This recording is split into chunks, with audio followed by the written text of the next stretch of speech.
Hey, thanks for stopping by. My name is Tyler, and if you guys follow the channel, you'll know I've been studying for the Azure AZ-104 recently, so I wanted to hop on and talk about some of the resources I've used, some of my initial thoughts around them, and how I plan to spend the next couple months or so studying for this exam to hopefully pass on the first try.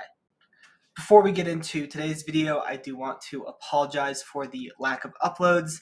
It's been, I think, about 3 months since I posted on here last, so I've definitely been slacking a little bit.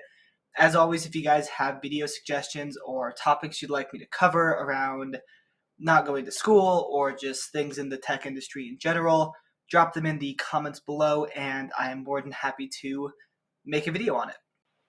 Alright, so back to the AZ-104. Starting off, the first thing I did was I went ahead and watched through and took notes on the entirety of Scott Duffy's AZ-104 course.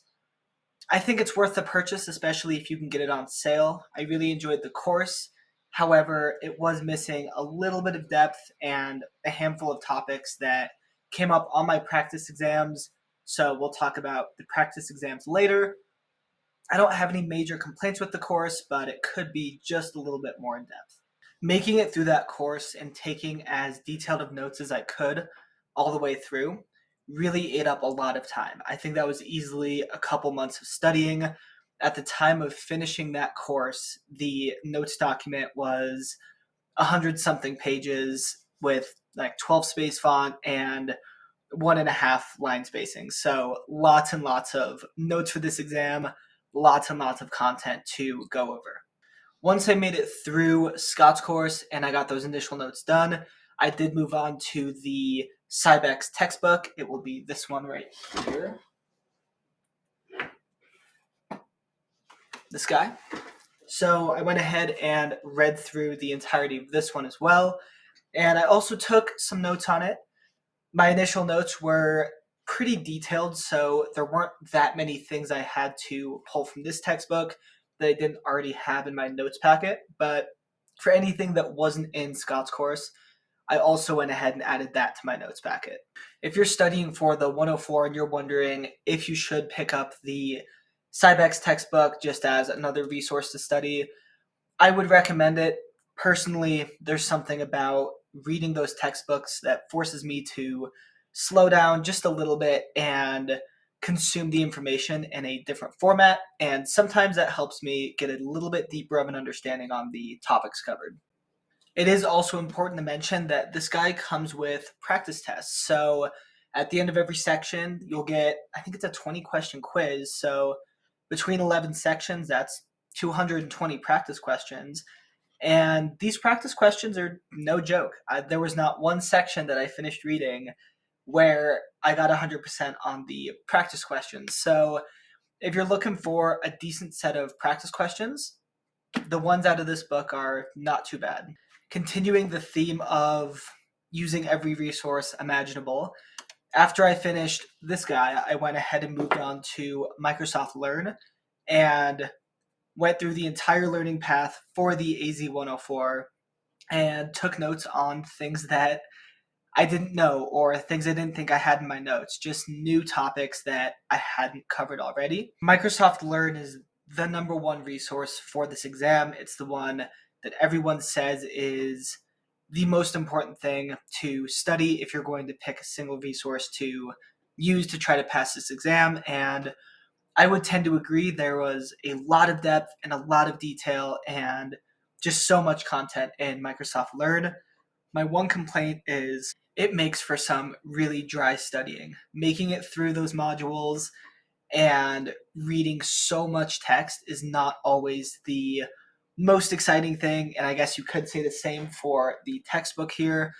However, when going for these more advanced certifications, I think it's really important to use every resource at your disposal to give yourself the best chance of passing on the first try that you can. So absolutely recommend Microsoft Learn. Might be a little bit boring, but absolutely worth going through. And Microsoft Learn also does include a practice test at the very end that you can go through and kind of assess how you're doing. Weirdly enough, this practice test seemed a little bit too easy.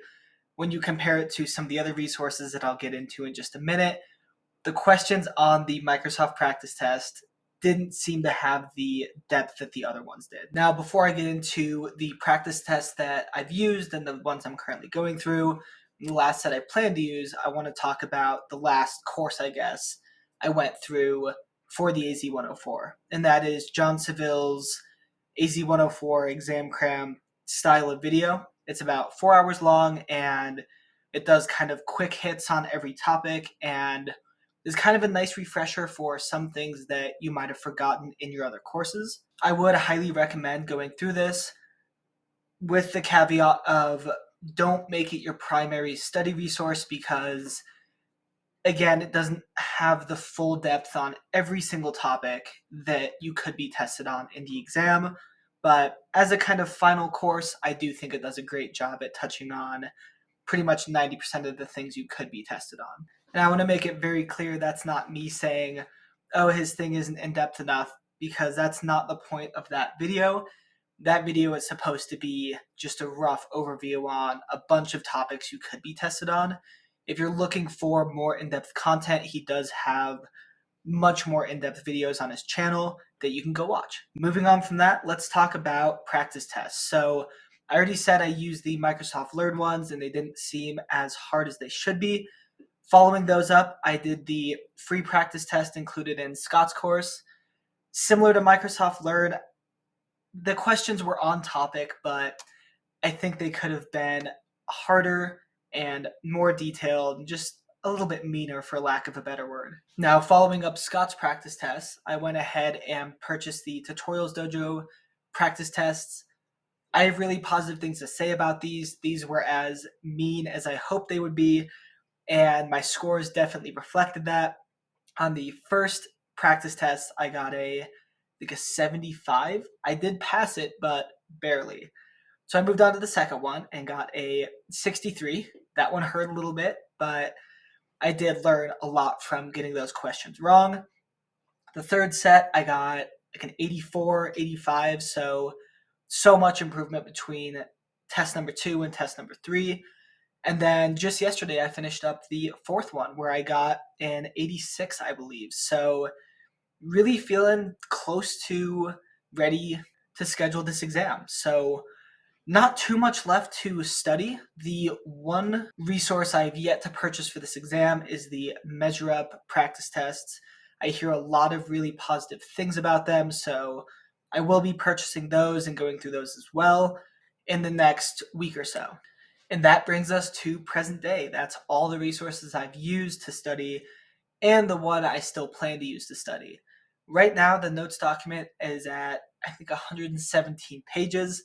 So I really tried to be thorough, and I will be publishing it on LinkedIn once I pass this exam. So if you don't follow me on there already, drop a follow. I think my @ is TylerMay605.